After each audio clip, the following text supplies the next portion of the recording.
नमस्कार, पद्मेश 24/7 में आपका स्वागत है। मैं हूं अर्चना मिश्रा। बुलेटिन की शुरुआत में सबसे पहले रुख करते हैं आज की हेडलाइंस पर।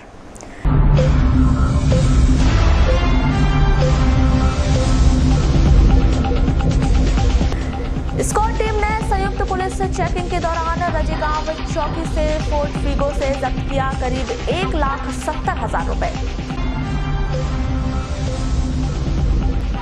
आगामी विधानसभा चुनाव में तैनात होंगे 10,000 सुरक्षाकर्मी। 238 मतदान केंद्रों में होंगे कड़े बंदोबस्त।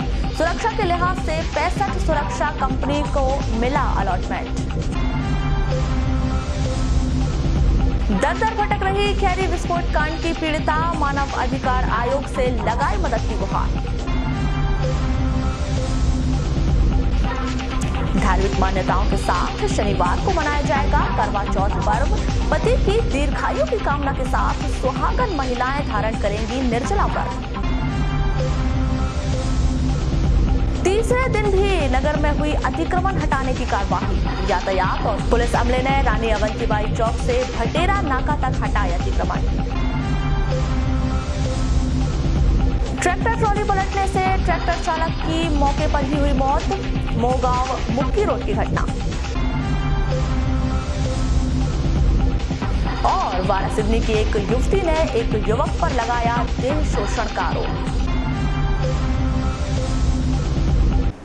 और अब समाचार विस्तार से। जिला निर्वाचन अधिकारी कलेक्टर डीवी सिंह के निर्देशन, व्यय निगरानी एवं अनुवीक्षण की कार्यवाही करते हुए रजेगांव चौकी थाना में संयुक्त पुलिस चेकिंग में फोर्ट फीगो वाहन से स्क्वाड टीम के प्रभारी जितेंद्र मिश्रा के द्वारा 1,70,500 रुपए की राशि जब्त कर ग्रामीण थाने में जमा कराई गई है। यह कार्यवाही 25 अक्टूबर को की गई। बताया जा रहा है कि प्राइवेट हॉस्पिटल में काम करने वाले व्यक्ति से यह राशि जब्त की गई है। इस राशि के संबंध में उनके पास उचित दस्तावेज नहीं थे। आगामी विधानसभा में पुलिस प्रशासन के द्वारा 10,000 से अधिक सुरक्षाकर्मी तैनात किए जाएंगे। वहीं जिले के नक्सल प्रभावित क्षेत्रों में आने वाले 238 पोलिंग बूथों में विशेष नजर रखी जाएगी। ये बातें पुलिस अधीक्षक जयदेवन ए ने पद्मेश न्यूज से चर्चा के दौरान कही। एसपी जयदेवन ए ने बताया कि आगामी चुनाव में सुरक्षा के लिहाज से सेंट्रल पैरामिलिट्री की 85 कंपनियों की मांग की गई है, जिसमें 66 कंपनियां अलॉटमेंट की जा चुकी है। चुनाव को लेकर सिक्योरिटी डिप्लॉयमेंट प्लान तैयार किया गया है। चुनाव में हमारा deployment plan, security deployment plan एक बनाया गया है पीएचक्यू तरफ से और हमारा डिस्ट्रिक्ट की तरफ से भी। और हमारा जिला बालाघाट नक्सल प्रभावित होने के कारण यहाँ नियरली 238 पोलिंग बूथ हमारा नक्सल प्रभावित क्षेत्र में आता है। सो इसी को लेके हमारा स्पेशल अरेंजमेंट्स वगैरह हम कर रहे हैं। सो सेंट्रल पैरामिलिट्री फोर्सेस के करीबन 85 कंपनीज़ का मांग हमने रखा है। सो अभी तक 66 कंपनीज़ का अलॉटमेंट हमें हुआ है। सो इस बल को तैनात करके सभी नक्सल पोलिंग बूथ में भारी बल लगाया जाएगा। और 238 पोलिंग बूथ्स के लिए जो रास्ता है उसका चिन्हित करके उसमें रोड ओपनिंग पार्टी वगैरह लगाना पड़ेगा। उसके बाद एरिया डोमिनेशन के लिए अलग से हमने प्लान बनाए। सो इस तरीके से नियरली 10,000 के आसपास सिक्योरिटी बल यहाँ तैनात किया जाएगा। जो चॉपर पिछले चुनाव में हमें चॉपर मिली है, सभी नक्सल प्रभावित डिस्ट्रिक्ट के लिए ये मिलने की संभावना है। सो यहाँ भी हमें एक चॉपर मिलेगा, वो रेस्क्यू और इमरजेंसी ऑपरेशंस में हम इस्तेमाल करने के लिए हमारे पास उपलब्ध रहेगी। प्रदेश की सबसे दुखद घटना खैरी विस्फोट कांड के पीड़ितों को अब तक इंसाफ नहीं मिल पाया है। शुक्रवार को खैरी विस्फोट कांड की पीड़िता भरवेली निवासी सोनिया करिहार ने मानव अधिकार आयोग से मदद की गुहार लगाई है। पीड़िता ने बताया कि उसे सरकारी मदद के महज 50,000 रुपए की राशि ही प्राप्त हुई है। इसके अलावा उसकी किसी भी प्रकार की मदद नहीं की गई है। वहीं 1 महीना बीतने के बाद भी अब तक उसे कोई रोजगार नहीं दिया गया है, जिसके कारण उसको काफी दिक्कतों का सामना करना पड़ रहा है। मैडम, आपका नाम बताएं। सोनिया करिहार। आज आप मानव आयोग के पास पहुंचे थे, क्या विषय था, किस सब्जेक्ट को लेकर पहुंचे? जी, पिछले वर्ष 2017 7 जून को बहुत दर्दनाक हादसा हुआ था, जिसमें मैं पीड़ित थी, घायल हो चुकी थी मैं। उस समय शरणागत के हॉस्पिटल में 15 दिन में एडमिट थी। बड़े बड़े नेता अधिकारी आए थे मुझसे मिलने। हर किसी ने मुझसे कहा गया था कि कुछ नहीं, कम से कम तुम्हारे लिए जॉब के लिए कोशिश करेंगे। इतने दर्दनाक हादसे से तुम बची हो तो तुम्हारे लिए कुछ ना कुछ कोशिश की जाएगी। आज कम से कम एक वर्ष बीत चुके हैं, मुझे आज तक ना कोई जॉब मिली है ना कुछ भी नहीं। अच्छा, कौन सा हादसा हुआ था, कब हुआ था?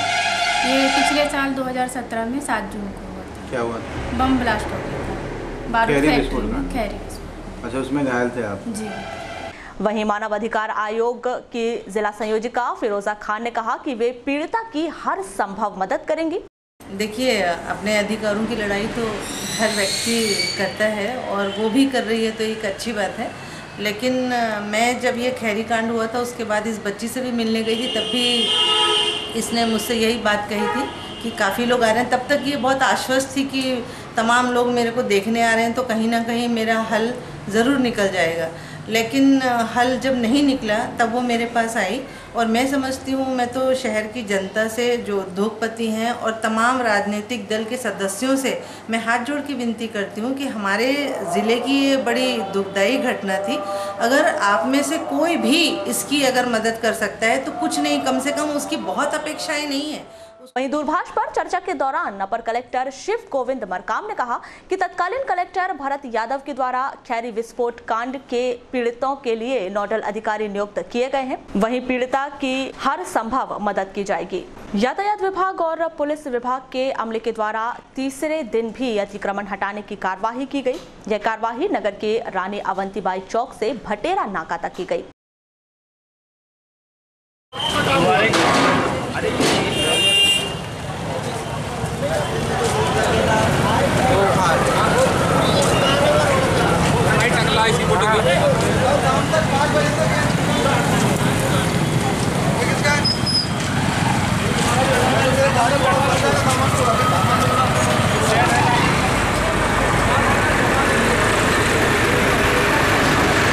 इस संबंध में कोतवाली थाना प्रभारी महेंद्र सहत ठाकुर ने क्या कहा, आइए जानते हैं। शहर में यातायात व्यवस्था को सुचारू करने के लिए और जो लोगों ने जगह जगह जो है अपना जो है बोर्ड लगा रखे हैं आम रोड में, सरकारी ज़मीन में, जिससे यातायात अवरुद्ध होता है और जो आने जाने वाले लोग हैं उनको सड़क पे प्रॉपर जगह नहीं मिल पाती और पार्किंग के लिए जो दिक्कत हो रही है, तो उसी संबंध में कार्रवाई की जा रही है। और जो भी लोगों ने अतिक्रमण कर रखा है उनको सबको अतिक्रमण हटाने के लिए बताया जा रहा है। और जिनके द्वारा जो है, जैसे कोई एक डॉक्टर साहब थे जो पुलिस से जो है ज़बरदस्ती बढ़ रहे थे, बोर्ड नहीं निकाल रहे थे, तो ऐसे लोगों के फिर जो है जिन्हें स्थायी बोर्ड लगा रखे हैं निकालते नहीं हैं, उनके बोर्ड वगैरह जो निकलवाए जा रहे हैं। सर आगे भी कार्रवाई जारी रहेगी? हाँ, रोज जो है पति की दीर्घायु की कामना के साथ करवा चौथ का पर्व जिले भर में शनिवार को धार्मिक मान्यता के अनुरूप मनाया जाएगा। इस अवसर पर सुहागिन महिलाएं पूर्ण साज श्रृंगार के साथ भगवान शिव और माता गौरी का निर्जल व्रत धारण कर विधि विधान के साथ पूजा अर्चना करेंगी। वहीं रात्रि को चलनी में चंद्रमा और अपने पति का दर्शन कर पति के हाथों से जल ग्रहण कर व्रत तोड़ेंगी। कृष्ण पक्ष की चतुर्थी को निर्जल रखे जाने वाले इस करवा चौथ के व्रत को देखते हुए शुक्रवार को पूरा दिन शहर में चहल पहल नजर आई, जहां महिलाओं ने व्रत और पूजा में लगने वाली विभिन्न सामग्रियों की जमकर खरीदारी की। खरीदारी के दौरान महिलाओं में इस व्रत को लेकर खासा उत्साह नजर आया। गिरजा चौथ, ये आपने आज खरीदा है सामान, किस लिए खरीदा है? करवा चौथ का उपवास है ना कल। कैसी विधि रहती है इसकी, कैसा उपवास रहता है ये? हाँ, वो तो कैसे जैसा अपनी तरीके से करना पड़ता है वैसा कर लो। नहीं, मगर फिर भी क्या मान्यता है इस उपवास की? पति की लंबी आयु के लिए। आप कब से करते आ रहे हो उपवास? मैं तो अभी कर रही हूँ, ज़्यादा देर से नहीं कर रही हूँ, ज़्यादा दिन से नहीं कर रही हूँ, अभी चालू करी। ये क्या पूरा निर्जला व्रत रहता है, कैसा रहता है? हाँ, निर्जला व्रत रहता है। कब तोड़ेंगे उपवास फिर आप? रात में चांद देखने के बाद। चांद देखने के बाद क्या क्या सामग्री उपयोग करते हैं आप इसमें, इस पूजा को लेकर के? हाँ, करवा चौथ है, फल फूल वगैरह, मिठाई वगैरह और छन्नी उन्नी भी उपयोग की जाती है? हाँ, छन्नी वगैरह लेते हैं, सुहाग के सामान लेते हैं। अच्छा, उसको छन्नी का उपयोग क्यों करते हैं आप? चांद देखते हैं, पति को देखते हैं, पति की सूरत देखते हैं उसमें। कछुआ के साथ गिरफ्तार अंजन राव मेश्राम मोहदरा भंडारा निवासी को न्यायालय में पेश किया गया, जिसे न्यायिक रिमांड पर जिला जेल भिजवा दिया गया। आपको बता दें कि 25 अक्टूबर को शाम अंजन राय को 4 व्यक्तियों 2 कछुओं के साथ स्कॉर्पियो में बालाघाट लाए थे, किंतु कोतवाली पुलिस ने 2 कछुआ रखने के आरोप में अंजन राय को गिरफ्तार किया और उसे वन विभाग के हवाले किया गया था। मामला तांत्रिक प्रक्रिया से जुड़ा हुआ है। एनके मुकासी, डिप्टी रेंजर बालाघाट आ रहे। सर, कल कोतवाली थाने ने आपको सूचना दिया था कि महाराष्ट्र से कोई व्यक्ति कछुआ पकड़ के आया है। क्या कार्रवाई की गई? वो पुलिस ने मुझे क्या कहते हैं कि आरोपी और 2 कछुआओं को सुपुर्द में दिए और दूसरे दिन 26 तारीख को मुलजिम से बयान लिया मैंने उनसे, और जो विधिवत कार्रवाई होती है वन विभाग की वो करके अभी कोर्ट में पेश किया जा रहा है उसको। आरोपी के द्वारा 3 नाम और बताए जा रहे हैं और साथियों के नाम बताए, अपने साथियों के नाम बताए। हाँ, तो जांच में मतलब आएगा तो उसको उनके ऊपर भी कार्रवाई की जाएगी। अच्छा, क्या मकसद से लेकर के आए थे ये लोग? ये तो बयान में अपना बता रहा है कि मैं बेचने के मकसद से लेके आया था यहाँ पे। कोई झड़ती उड़ती करने? ये उस संबंध में तो नहीं बताया इसने, पर बेचने के लिए मैं बालाघाट लेके आया था, ये आरोपी के द्वारा बयान दिया गया है। जबकि हमारे वन विभाग के द्वारा प्रतिबंधित है बेचना, परिवहन करना, ये प्रतिबंधित है वन विभाग के द्वारा। उसके पास मतलब इस संबंध में किसी प्रकार के कोई कागजात नहीं थे, इसलिए इसके ऊपर कार्रवाई की गई। ग्रामीण थाना अंतर्गत ग्राम लिंगा से फांसी लगाने से मृत महिला लता उर्फ सरला समरथ के शव का पोस्टमार्टम करवाकर उसके परिजनों को सौंप दिया गया। यह महिला नवविवाहिता होने से इस मामले की जांच नगर पुलिस अधीक्षक मोनिका तिवारी के द्वारा की जा रही है। जानकारी के मुताबिक सरला ने 3 वर्ष पूर्व लिंगा निवासी संतोष समरथ से प्रेम विवाह किया था। मानसिक तनाव के चलते सरला ने गुरुवार को पाटन में चढ़कर फांसी लगा ली थी। इस संदर्भ में मृतिका सरला के परिजनों का क्या कहना है, आइए जानते हैं। जय किशोर। ये कौन थी आपकी? बहू है। क्या नाम है इसका? लता। लता। अच्छा, कब जानकारी लगी आपको? मैं मट्टी बना रहा था जी। मट्टी तो नाता ना ही खटे, ये करीबन 3:30 बजे के बाद मट्टी बना रहा था। मट्टी खत्म हुआ और फिर वो नाता ना ही दौड़ते रोते हुई, फिर मैं दौड़ते गया वहाँ। तो ऐसे कर, फिर मैंने ऐसा करके फिर पानी पिलाया, फिर उसके बाद में छोड़ा जी, बस हो गया। तो क्या वजह से? क्या मालूम जी, कुछ भी नहीं। यहाँ करवा बेचने आए थे बालाघाट में, मम्मी वो दोनों जन, मेरी घरवाली और लड़का। कुछ विवाद था क्या मालूम नहीं जी मेरे बात है। कुछ बात को लेकर कोई परेशानी हो रही है? नहीं, परेशानी कुछ भी नहीं थी। आपका बेटा कोई मारपीट तो नहीं करता? नहीं, कुछ भी नहीं कर रहा। क्या लग रहा है आपको? कुछ भी नहीं जी। अज्ञात है? कारण अभी अज्ञात है? नहीं, कुछ भी नहीं, मेरे को कुछ भी नहीं लग रहा है। तो कभी शादी के बाद से ऐसा कुछ लगा कि? नहीं, बहू एक बार पिछले साल ऐसी ना अचानक ये दशहरे के समय रावण ये होता है, उस दिन ना ऐसे मट्टी चल डाली थी। और पिछले साल क्यों डाली थी? क्या मालूम जी, मुझे मालूम नहीं। हाँ, मालूम नहीं। फिर मैंने सरपंच को भी बता दिया था कि ऐसी बात, सुबेर जी बताया था। फिर मैंने बचाया उनको, दिमाग के भी थे नहीं जी, बचाया मैंने उसको। आपका शुभ नाम? गंगाराम टाटरे। गंगाराम जी, ये बताइए कि आपकी लड़की की मौत की सूचना आपको कब मिली? कल में मिली, रात में 8 बजे। क्या पता चला? बस इतना बताया कि लड़की फौत हो गई करके बाहर था मैं। तो क्या बताइए कैसे फौत हो गई? अब इसका जानकारी मेरे को यहाँ पर आके कोई जानकारी नहीं मिल रहा है मेरे को। अच्छा, क्या लगता है? आपकी बेटी बता रहे हैं कि वो सुसाइड किया उसने, क्या वजह से किया होगा? कुछ अभी जब वो घर तक पहुँचा ही नहीं ना सर, तो इसका जानकारी कैसा दे दूँगा अभी मैं? ये तो आपका दामाद इसके पहले मारपीट करता था, दारू वारू पी की। इसका शिकायत मिलते रहता था। कब किया था मारपीट? जब अगले साल किया था, तो 8-10 लोग अस्पताल में भर्ती रही। और अभी क्या लगता है जैसे आपकी प्रताड़ना से हुआ है जी? प्रताड़ित किए हैं क्या? मेरे को समझ ही नहीं आ रहा है सर। नहीं, क्या प्रताड़ित करते थे क्या ससुराल पक्ष वाली लड़की? क्या नहीं। वहीं ग्रामीण थाना प्रभारी ने इस मामले में कहा कि आत्महत्या की वजह अज्ञात है। लिंगा में एक नवविवाहिता की मौत का मामला सामने है, क्या है पूरा मामला? लगभग 7:30 बजे करीब थाने में सूचना प्राप्त हुई थी। लिंगा में एक महिला ने फांसी लगाकर आत्महत्या कर ली है, जिसमें मर्ग कायम किया गया था। रात में उसके बाद प्राथमिक कार्रवाई करके, क्योंकि मृतिका नवविवाहिता है, तो इसके सब पंचायतनामा कार्रवाई तहसीलदार द्वारा की जा रही है और अभी पीएम चल रहा है। आगे जांच इसकी कोई भी वरिष्ठ अधिकारी, राजपत्रित अधिकारी इसकी जांच करेंगे। अब तक कुछ मामला सामने आया कि क्यों? अभी तक तो ऐसा अभी कोई जांच का जांच प्रारंभ हुई है, अभी ऐसा कुछ सामने नहीं आया। जिला अधिवक्ता संघ के पदाधिकारियों ने शुक्रवार को एसपी कार्यालय में पहुंचकर एसपी जयदेवन एस से मुलाकात कर उन्हें ज्ञापन सौंपा, जहां उन्होंने पुलिस प्रशासन से मांग की है कि शहर में हुए छात्रा की सड़क दुर्घटना के मामले में वास्तविक ट्रक चालक को हिरासत में लिया जाए, शहर की यातायात व्यवस्था को दुरुस्त करने सहित अन्य मांगे रखी। इस संदर्भ में जिला अधिवक्ता संघ के अध्यक्ष प्रवेश मलेवार ने कहा कि शहर की यातायात व्यवस्था और आरोपी ट्रक चालक को हिरासत में लेने और यातायात थाना प्रभारी को हटाने की मांग पुलिस प्रशासन से की गई है।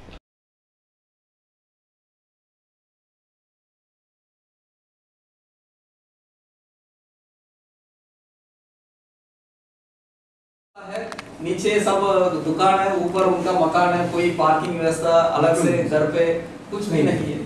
सभी पुलिस को ब्लेम करने से, ट्रैफिक को ब्लेम करने से हाल होने की समस्या है। ब्लेम हमारा सभी पहले भी ट्रैफिक अभी 2 दिन से देखिए आप, जितनी पुलिस ने अच्छी व्यवस्था बनाई है, बस के देखिए बड़ा अच्छा। 2 दिन से ट्रैफिक मतलब कोतवाली प्रभारी को हम यहीं पे लगा के रखें, हमारा इलेक्शन काम कौन देखेगा।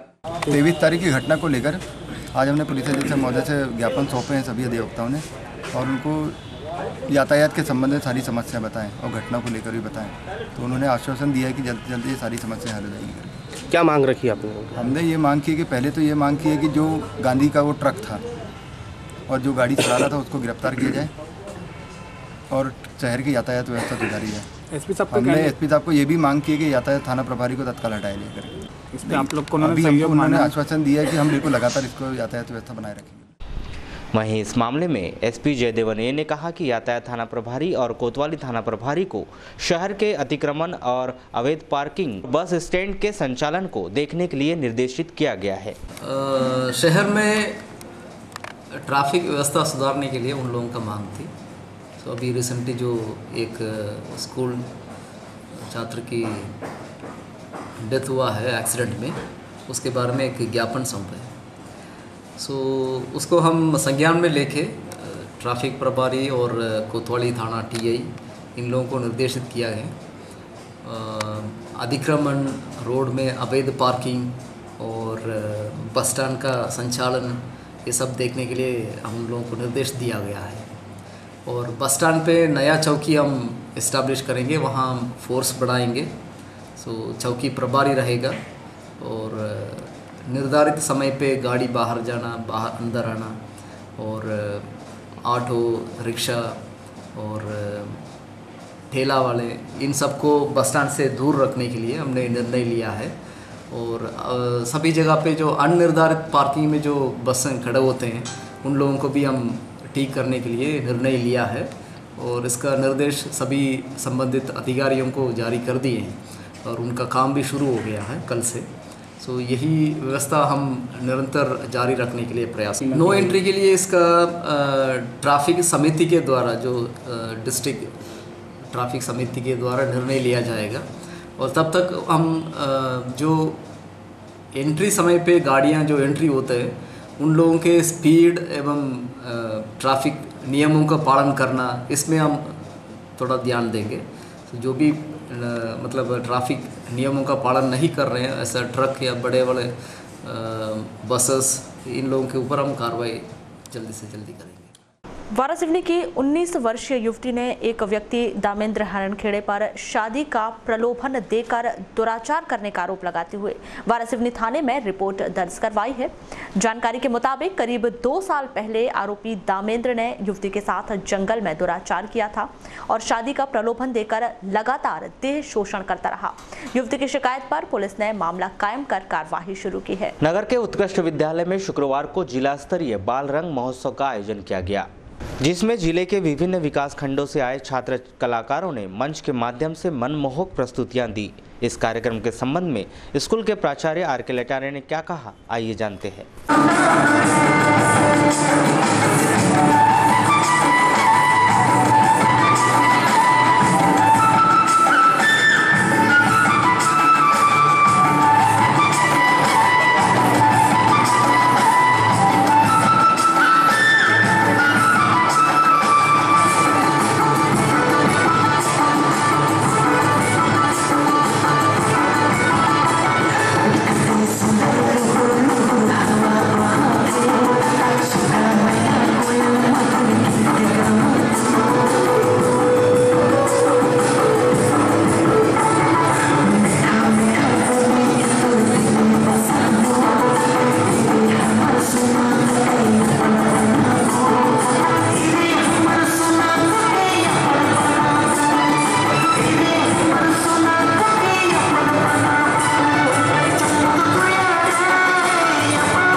स्तरीय बाल रंग प्रतियोगिता है, जिसमें साहित्यिक और सांस्कृतिक दोनों प्रकार की मतलब प्रतियोगिताएं होती हैं। साहित्यिक प्रतियोगिता के अंतर्गत निबंध प्रतियोगिता है, तात्कालिक भाषण प्रतियोगिता है, स्वरचित काव्य पाठ है, कविता पाठ है, और सांस्कृतिक कार्यक्रमों में सुगम संगीत है, श्लोकों का वाचन है, ये जो लोक नृत्य है, डांस है, एकल नृत्य, ये सारी प्रतियोगिताएं जिला स्तर पर आज आयोजित है बाल रंग प्रतियोगिता के अंतर्गत। और जिला स्तर पर चयनित जो प्रतिभागी होंगे इनको मतलब संभाग स्तर के लिए जब चयन हो जाएगा तो संभाग स्तर की प्रतियोगिता में। मलाजखंड क्षेत्र अंतर्गत मोहगांव मुक्की रोड पर ट्रैक्टर ट्रॉली पलटने से ट्रैक्टर चालक की मौके पर ही मौत हो गई। मृतक होलीराम कटरे खापा बैहर का निवासी है। इस हादसे में एक युवक दिनेश को मामूली चोटें आई हैं। वाराणसी क्षेत्र अंतर्गत ग्राम पंचायत कोलीवाड़ा में स्थित पंचायत परिसर में 22 अक्टूबर से संगीतमय श्रीमद् भागवत ज्ञान यज्ञ सप्ताह का आयोजन किया गया, जिसका समापन 28 अक्टूबर को किया जाएगा। इस धार्मिक कार्यक्रम में वृंदावन से पधारे पंडित देवी शरण दीक्षित महाराज के द्वारा कथा का वाचन किया जा रहा है। आज उनके द्वारा श्री कृष्ण जन्म के प्रसंग का वर्णन किया गया। कहीं और जन्म ले चुका है तो बकासुर की बहन पूतना के लिए भेजा और कहा जितने भी बालकों का जन्म हुआ है ब्रजमंडल में उनको जाकर वध कर दो। पूतना जाकर के ब्रजमंडल की ओर बढ़ी। नंदराज जी के घर के पास जब अनेक युवतियों को बधाई देते जाते देखा तो वही पूतना विचार करने लगी, हे भगवान, ये जाने कौन के घर पुत्र को जन्म भयो है और मेरा तो नाम ही है पूतना। जाके यहाँ पुत्र होए भाई ठिकाने लगाए दो और मेरे रहते हुए ये किसके यहाँ पुत्र का जन्म हो गया। तो पूतना ने भी अपना स्वरूप बनाया और उन ब्रज की बामाओं के साथ, ब्रज गोपिकाओं के साथ मिलकर के मैया के दरवाजे पहुंच गई। सारी गोपिकाओं ने बधाई दी तो पूतना ने भी जाके कही, अरे बहन यशोदा बधाई हो। थी नहीं बन के। आपका नाम? देवानंद कामड़े। क्या कार्यक्रम आज? यहाँ पे भागवत पुराण चल रहा है। कब से प्रारंभ? 22 अक्टूबर से 28 अक्टूबर। कहाँ से आए कथावाचक? ये महाराज है ये भागवत पुराण किसी बुलाया नहीं गया है इसको, ये समस्त ग्रामवासी की ओर से रखा गया है। लाने का श्रेय इसमें जय सिंह जी कटरे इनके द्वारा गुरुदेव को लाया गया है यहाँ पे और उन्हीं के माध्यम से समस्त ग्रामवासी के द्वारा यहाँ पे भागवत पुराण कराया जा रहा है। कब से कब तक चालू रहता है? यहाँ से 1:30-2 बजे से 5 बजे।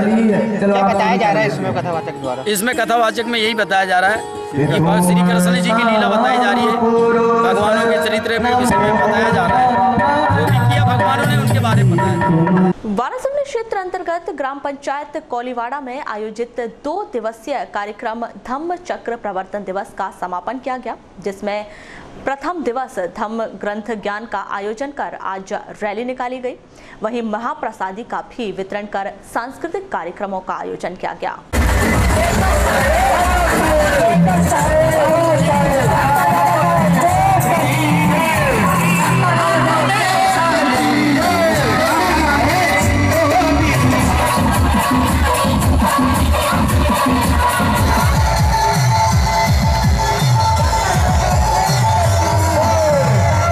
लालबाड़ा क्षेत्र अंतर्गत साईं ग्राम बकोड़ा में शिरडी के साईं बाबा की 100वीं पुण्यतिथि मनाई जा रही है, जिसके तहत 25 अक्टूबर को साईं बाबा का डोला निकाला गया, जो नगर भ्रमण करके साईं मंदिर पहुंचा, जहां बाबा के जयकारों के साथ महा आरती की गई, जिसके बाद महाप्रसाद का वितरण किया गया।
चादर पहना भारत की 30 रुपए, 40 रुपए, 50 रुपए। इस संदर्भ में साईं नाथ मंदिर ट्रस्ट अध्यक्ष श्याम कौशल के द्वारा आवश्यक जानकारी दी गई। हमारे बकोला की साईं मंदिर में 100वीं वर्षगांठ ये मनाई गई है, जिसमें हमारे पूरे बकोला के जितने भी परिवार वाले घर वाले बहुत दिनों से सेवा करते हैं। बाबा का कल सवेरे आज अभिषेक किया गया, दोपहर में फिर वहाँ भंडारा हुआ जो अभी भी चल रहा है। इसके अलावा बालाघाट निकेतन के कलाकार हैं हमारे मनोज शर्मा जी, उनके द्वारा सांस्कृतिक कार्यक्रम भी मतलब प्रारंभ हो रहा है और 2-3 घंटे और जो मुख्य कार्यक्रम जो होता है शाम को अंतिम दिन आज क्या कितने बजे निकला था डोला? लगभग 6:30 बजे बाबा का डोला निकला, जो पूरा बकोला के स्कूल से पूरा राउंड बकोला का पूरा राउंड मारते हुए फिर वहीं आया मंदिर में और उसके बाद फिर महाआरती हुई। वारासिवनी में भी 27 अक्टूबर को करवा चौथ पर्व धार्मिक मान्यताओं के अनुरूप मनाया जाएगा, जिसको लेकर शुक्रवार को महिलाओं ने नगर के प्रमुख बाजारों में जमकर खरीदारी की। वहीं अपने पति की दीर्घायु की कामना के साथ सुहागिन महिलाएं व्रत धारण कर विधि विधान से पूजा अर्चना करेंगी।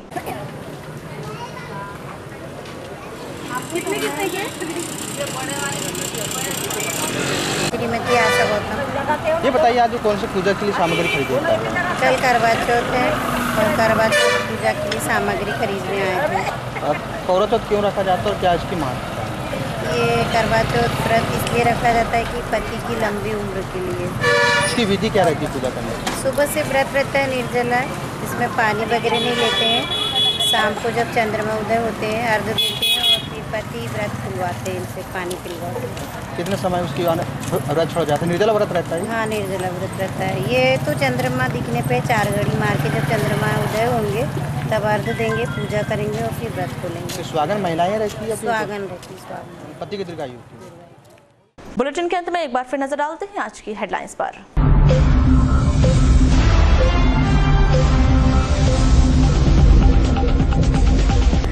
स्क्वाड टीम ने संयुक्त पुलिस चेकिंग के दौरान रजेगांव चौकी से फोर्ट फीगो से जब्त किया करीब 1,70,000 रुपए। आगामी विधानसभा चुनाव में तैनात होंगे 10,000 सुरक्षा कर्मी। 238 मतदान केंद्रों में होंगे कड़े बंदोबस्त। सुरक्षा के लिहाज से 65 सुरक्षा कंपनी को मिला अलॉटमेंट। दर भटक रही खैरी विस्फोट कांड की पीड़िता मानव अधिकार आयोग से लगाई मदद की गुहार। धार्मिक मान्यताओं के साथ शनिवार को मनाया जाएगा करवा चौथ पर्व। पति की दीर्घायु की कामना के साथ सुहागन महिलाएं धारण करेंगी निर्जला व्रत। तीसरे दिन भी नगर में हुई अतिक्रमण हटाने की कार्यवाही। यातायात और पुलिस अमले ने रानी अवंतीबाई चौक से भटेरा नाका तक हटाया अतिक्रमण। ट्रैक्टर ट्रॉली पलटने से ट्रैक्टर चालक की मौके पर ही हुई मौत। मोगांव मुक्की रोड की घटना। और वारासिवनी की एक युवती ने एक युवक पर लगाया देह शोषण का आरोप। तो ये थी अभी तक की खास खबरें। खबरों की ज्यादा जानकारी के लिए आप हमारी वेबसाइट www.balaghatexpress.in पर भी लॉग ऑन कर सकते हैं। इसके अलावा आप अपने एंड्रॉइड फ़ोन से प्ले स्टोर पर जाकर बालाघाट एक्सप्रेस ऐप भी डाउनलोड कर सकते हैं। तो आज बुलेटिन में बस इतना ही। अगले न्यूज़ बुलेटिन के साथ फिर मुलाकात होगी। तब तक के लिए नमस्कार।